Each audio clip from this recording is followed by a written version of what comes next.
We have some breaking news. The Toronto Blue Jays have made even more moves. This time, they've made one specific move that has fans fired up, as it is absolutely shocking. We're going to break that down and discuss what it means going forward, as well as break down some other updates as we inch closer and closer to opening day. Stay tuned for all that in this episode. But before we get into it, if you're part of the percentage who aren't subscribed to the channel, this is the place to be for daily Jays content. Your guys' support has been unbelievable. And if you want to stay up to date with all the latest Jays news, this is the place to be. So hit that subscribe button as opening day starts on Thursday. Ladies and gentlemen, there's a lot to go over today, and we're going to be talking about some more moves that the Jays have made this time. One that is completely shocking, and I am absolutely flabbergasted about it. And you can see this here. There's a bunch of updates we have to go over today, ladies and gentlemen. But this has dropped, and it just dropped the official tweet from the Jays, Twitter. Addison Barger and Stuart Baroa has been optioned to AAA. The following players have been reassigned to minor league camp, that being Christian Bethencourt, Eric Lauer, Ali Sanchez, and of course, infielder Michael Stefanik.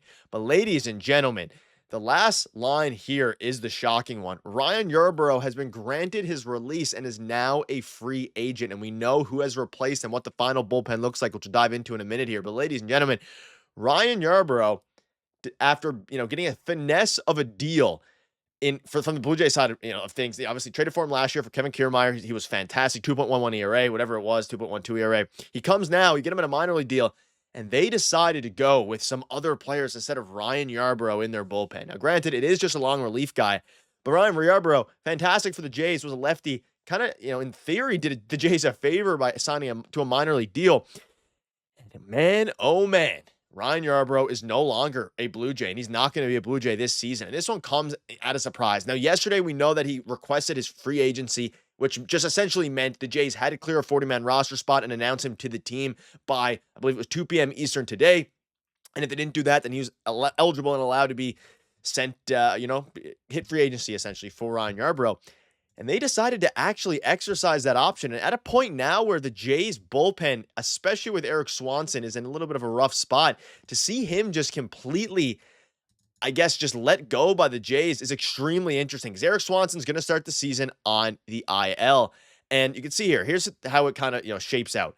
Jacob Burns and Richard Lovelady have been given the final 2 spots in the Blue Jays bullpen per John Schneider. So here's how the Blue Jays break in the pitching side. Berríos, Gausman, Scherzer, Bassett, Francis, Hoffman, Jimmy Garcia, Chad Green, probably in that order, Nick Sandlin, Brendan Little, Yariel, Jacob Burns, and Richard Lovelady. So Lovelady did not have a great spring, but we know that, and looking back at it in hindsight now a little bit, John Schneider was very avid about how good Richard Lovelady has looked, which I don't think he's looked great. Neither is Jacob Burns. But both of those guys make camp or break camp with the team and make the team at a camp. And it's absolutely shocking to me that this actually happened, because I was very convinced Ryan Yarbrough was going to make this team. I think Ryan Yarbrough is a better option than Richard Lovelady. And fans are pretty surprised about this one. Like, all of us are just floored by the fact that Ryan Yarbrough did not make the opening day roster. And it's not like he had options. So now he's just going to go to a free agency. And there's a lot of teams already, I've seen tweets about it, teams excited for, the opportunity to get Ryan Yarbrough. And as you look at, Richard Lovelady, he is the lefty. He is going to be the guy who replaces Ryan Yarbrough, but I don't love the move. And I'm just going to be honest, I'm not going to let it, I'm not going to harp on it too much, because at the end of the day, I'm not going to let it ruin the vibe that, opening day is a few days away. It's super exciting. But Richard Lovelady not being, I guess Richard Lovelady being chosen over Ryan Yarbrough is a little bit shocking. It's just here, honestly shocking. Road and straw ads may have made this hard, but now Yariel is stuck as the long man, and that's another thing here. We were talking about potentially having Ryan Yarbrough be the long man out of the bullpen, being even some rumblings about him starting any games. It is not the case. Now as the bullpen shapes up here, I don't think it's great. Now, obviously, Erik Swanson is going to be the guy who hopefully comes back soon. He starts the season on the IL. But I really would have liked Ryan Yarbrough to break camp with the team. He had, he only throws 85 miles an hour, but at the end of the day, he got outs. And I don't care how you get outs in Major League Baseball. As long as you get outs, that's what matters. And he did. And it's unfortunate. And the reason they did it, I'm not entirely sure. I guess they value Richard Lovelady a little bit more. Jacob Burns, maybe. I would assume once Erik Swanson returns from his injury, again, he hasn't had Tommy John. He doesn't need any of that stuff. He'll be back fairly soon, we hope. But you have to assume that Jacob Burns is going to be replaced by Erik Swanson. So Richard Lovelady is only the second lefty on the team, because they don't have any lefties in their starting rotation. And of course, now you have Brendan Little as the only other lefty. So Richard Lovelady is going to be the guy with Yariel Rodriguez out of the pen, assuming Max Scherzer remains healthy here. And this is an interesting one. And as it pertains to some of the guys who are starting on the IL, that's Eric Swanson, Zach Pop, and Ryan Burr. Swanson is the closest to returning. He received a cortisone shot recently to address a nerve entrapment in his right elbow and has resumed activity. He's about a week or two from throwing off a mound. So let's say he returns mid to late April, probably late April. Give him a month, away from the team. He'll be replacing, of course, Jacob Burns. And then you have Zach Pop and Ryan Burr. And we know the team loved Ryan Burr as a player, so I would assume Ryan Burr is going to replace you would assume initially they replaced Richard Lovelady, but you need another lefty. So maybe they go with a guy like Amir Garrett. Maybe they go with somebody else. We didn't see much of Amir Garrett in the spring. It is an interesting move, and I'm very curious to see what you all think about it because obviously Addison Barger being let go was the surprising one. Stuart Burrow makes some sense. A bunch of interesting, surprising moves today. Alan Roden, obviously, like I covered in the video earlier, has made the team, which made things difficult because now you're carrying 3 outfielders.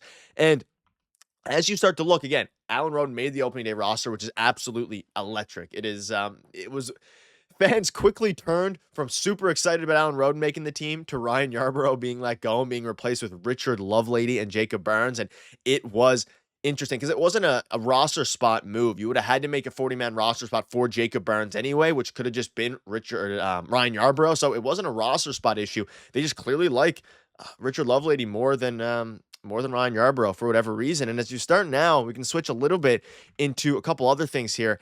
And regarding updates, again, here's how the Blue Jays break on the position player side. And we covered this a little bit earlier today, but just to rehash it, you have Kirk, Heineman, Vladdy, Jimenez, Bo, Ernie, Will, Anthony Santander, Miles Straw, Nathan Lucas, George Springer, Alan Roden, David Schneider. And we'll probably have a stream, coming up soon before opening day, breaking down what the opening day roster will look like and things like that, and probably a video as well. And how the opening day lineup is going to look like, because now you're at a very interesting point here. And I want to ask you guys, and this tweet just dropped from Thomas Hall, potential Blue Jays opening day lineup versus Zach Eflin. I do have a couple of gripes with it, but I just wanted to point this out because it's a clean way to look at it. So they have Bichette, Guerrero, Santander. Now, I will say this, by Alan Roden making the opening day team, I think that immediately pushes Bo Bichette into the opening day leadoff hitter against Zach Eflin.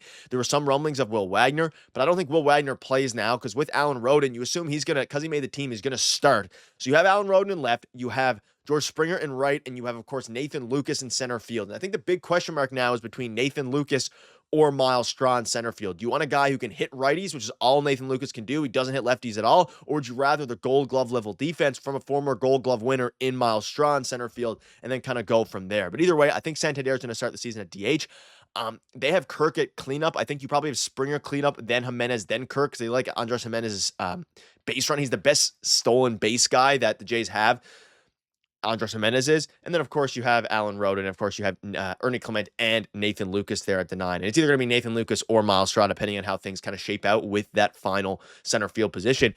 But I'm curious to see what your guys' thoughts are on this lineup and who you think will be in center field once opening day hits, because it's going to either be Nathan Lucas or Miles Straw. There's no doubt about that, because at this point, the reason they picked both Nathan Lucas and Miles Straw, I see a lot of people commenting about why not keep Addison Barger over Miles Straw or Nathan Lucas for that matter.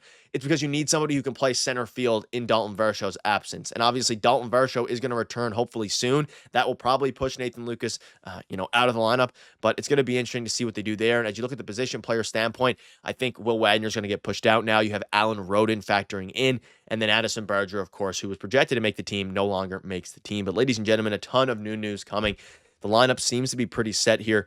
Keep up to date with all the latest injury news, all the latest news in general as it pertains to the Toronto Blue Jays. So make sure to hit that subscribe button and let me know down below what your thoughts are on this opening lineup. And not only that, what do you think is going to make the opening day lineup? Cheers.